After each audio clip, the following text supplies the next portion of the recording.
Hello again, Bears fans, and welcome into We Are Regal Radio's 3 and Out series, where we give you 3 major takeaways from every single Bears game played.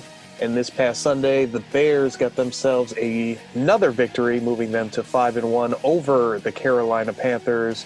They win that one in Carolina, and with that, let's just get right into our 3 takeaways and start with the first one.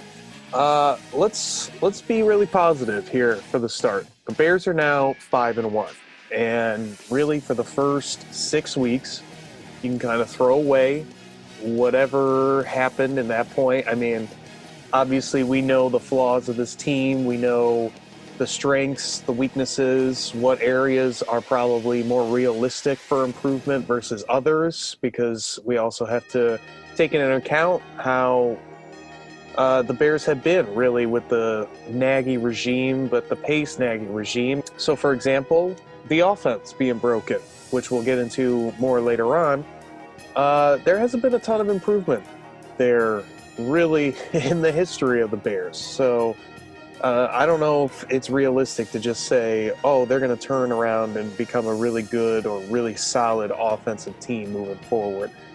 Probably not realistic, but there are definitely ways that the offense can get better. There are definitely ways that the team can get a little bit better. The ceiling for the Bears is probably pretty close to where they're at right now, but I think there's still definitely some room. And being 5-1, they move to second overall in the NFC. They trail the Seahawks for the number 1 overall seed by 1 game, and obviously still very, very early to go into too much playoff talk. But at 5-1, there's only, like I said, 1 team better than the Bears right now, and that's the Seahawks in the NFC at 5-0. There is 3 other teams that have 4 wins: the Buccaneers, the Packers, and the Rams. The Bears already have a tie-break victory over the Buccaneers. They will play the Los Angeles Rams this coming Monday night. If they were to somehow beat the Rams and get a tie-break there, they would have a chance to get a tie-break with, obviously, Green Bay later on in the season when they play them twice. So a lot of positive secondary points to their 5-1 record, because they're really in the driver's seat, not just by winning 5 of their first 6 games, but they're winning some good tie breaks. And there's still teams that obviously are going to come on later that probably haven't risen up quite yet, but we are getting to that point in the year where teams are kind of showing you who they are, and certainly some teams are going to change a little bit, and you never know when a team might get potentially really hot. But it's looking more and more like the Chicago Bears, with that extra playoff spot in the NFC, are going to be able to punch their ticket into the playoffs.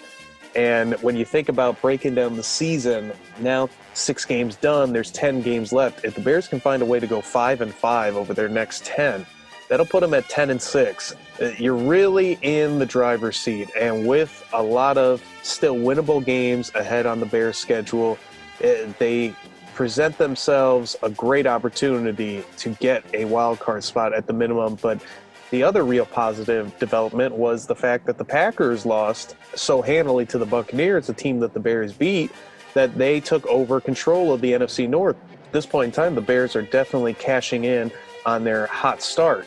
A little bit of precaution moving forward, and we're going to find out a lot more about this Bears team over these next few weeks, moving into weeks 7, 8, and 9, where they'll play the Rams, the Saints, and the Titans.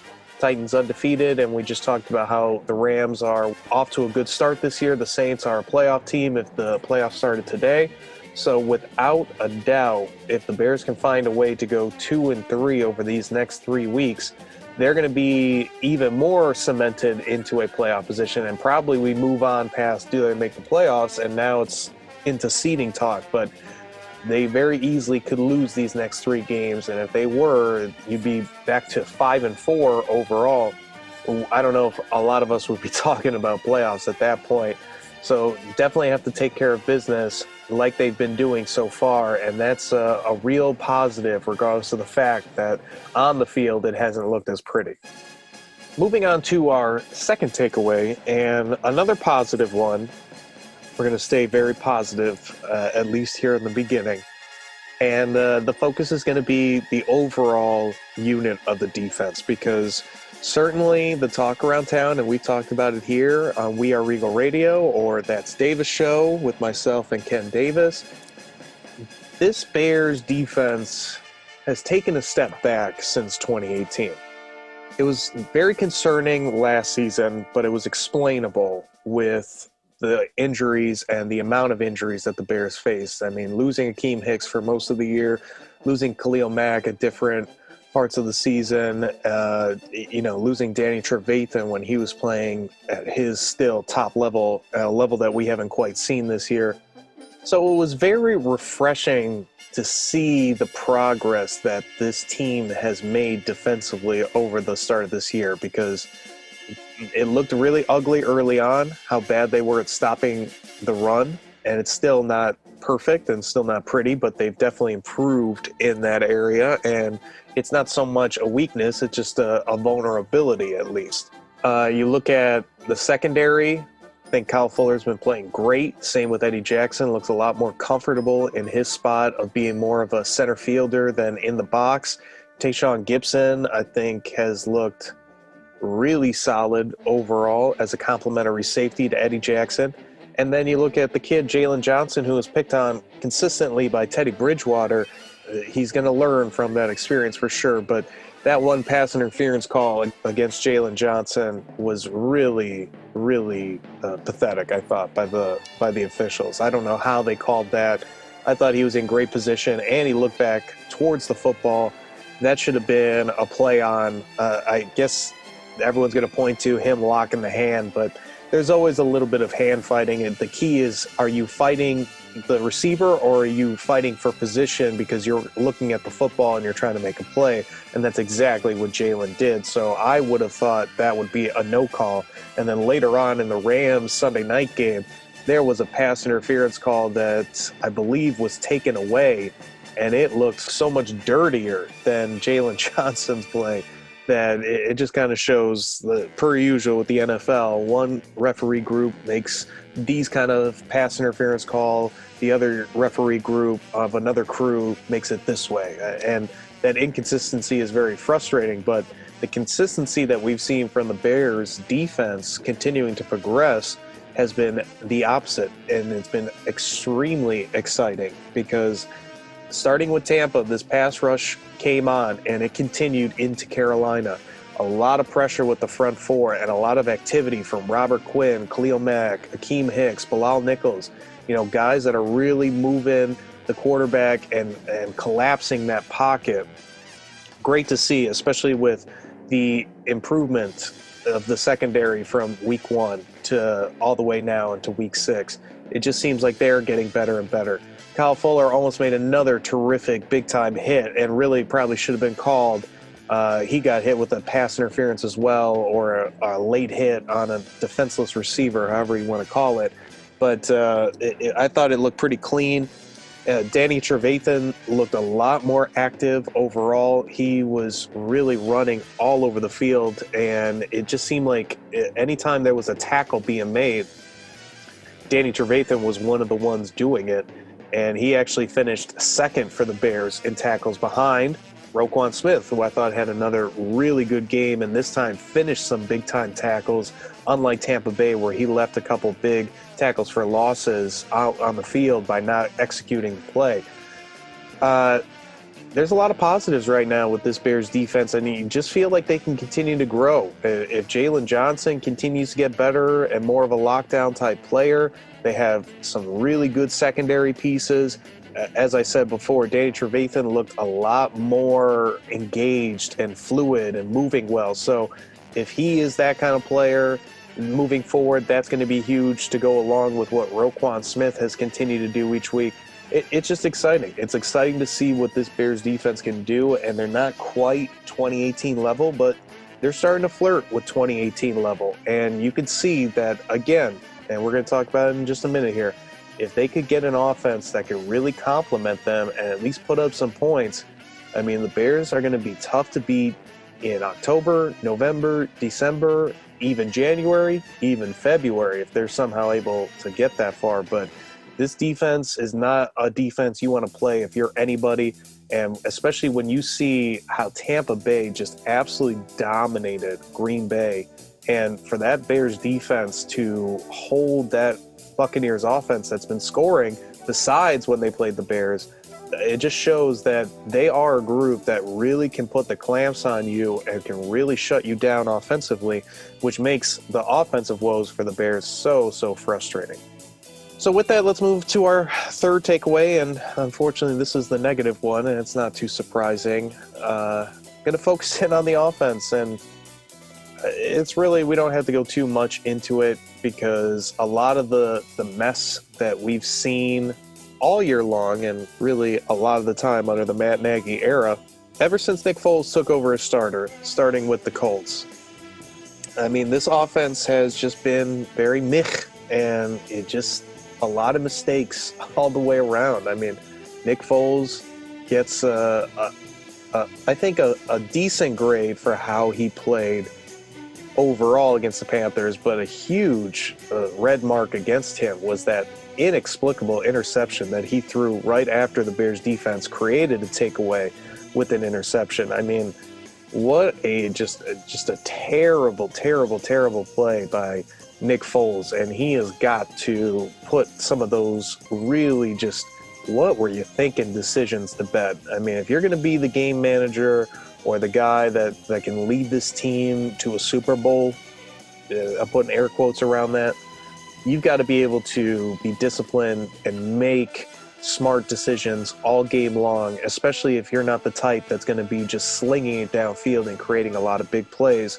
And again, we saw some of the usual inaccuracies, maybe just some of those poorly thrown balls, mistimed, things that Nick has to definitely get better. I thought the run game with David Montgomery, David Montgomery specifically looked really good. Thought maybe that was his best game as a Bear. I mean, he was just making a lot of plays and making a whole lot of runs out of nothing, and just reading the blocks well and really being patient and just moving off his blockers. There was one play, and I believe it was in the third quarter, but it might have been the second. Either way, a defender came up on Germain Ifedi and absolutely shed the block perfectly going inside. And David Montgomery, who was there at the moment, read it, saw it perfectly, saw that Germain Ifedi was not going to hold inside leverage, and just made a nice little jump cut to the outside and was able to get outside of him and I think pick up a good 7 or 8 yard run. That's the kind of stuff that you really want to see out of David Montgomery. So that was a lot of positivity from him as a runner and as a pass catcher. The receivers, I thought, had an okay day. You can't really go too negative on them. Tight ends, a little bit more Cole Kmet, which was nice, but the tight ends are still not a huge part of this offense, which we just keep hearing how that is so critical to Matt Nagy, and it'd be great to see them get going a little bit more. The main bad, though, for this offense really came, I thought, from the play calling late from Matt Nagy, who, he wanted to be very aggressive and win the game, which, again, I don't have a huge problem with as long as you've got players that can execute. And far too often this year and last year and even in 2018, his aggression late in games can cost you, and it hasn't for the most part for the Bears. Hopefully it won't moving forward, but some of those decisions to throw instead of run can really come back and bite them in the butt if they're not careful. And what Matt Nagy, I think, just has to be patient with is knowing you don't have Patrick Mahomes. You have to call a different type of game. And that goes back to committing to running the football, which overall the Bears ran the ball, but it felt like the running game wasn't a primary concern. It was almost just like a secondary type action that they were getting some positive results. It has to be more of a core principle with their game plans and how they attack teams, because not having a good run game with the way this offense can't score points and the way that this defense is scary, because with a run game, this whole squad would move better. The defense would be more complemented. The offense would likely have less pressure on them to do things. But can they run the football even if Matt Nagy calls it with the way that this offensive line is blocking, which is very subpar, and the lack of resources that Ryan Pace put into this offensive line is starting to show its ugly head, especially losing James Daniels, their best offensive lineman.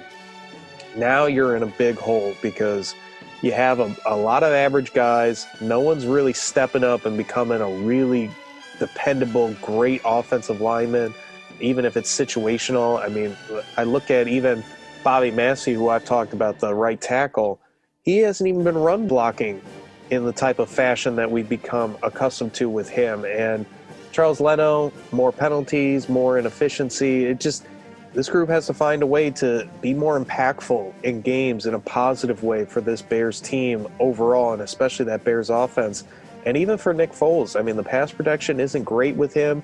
You want to take shots downfield? Well, you got to give your quarterback time. I mean, you need time to throw the ball downfield, and they're just not getting that either. So overall, we could talk about this game ad nauseum, but this one felt more so like a standard Bears game that we've become accustomed to ever since Matt Nagy has taken over, and really since 2019, where the offense just kind of gets by, scores, I guess, enough. Defense does everything and makes the huge plays that the offense needs and gets the short fields that the offense needs. But that's nothing new. We've been talking about that for weeks and years at this point. This was an opponent in Carolina that the Bears really should have dominated. We'll see if they can get back to the drawing board and improve some things and try to get better for what will be a more quality opponent in the Los Angeles Rams this Monday night. So let's see, I guess, what this team can do. A solid win, and you'll take the win, but it sure wasn't pretty.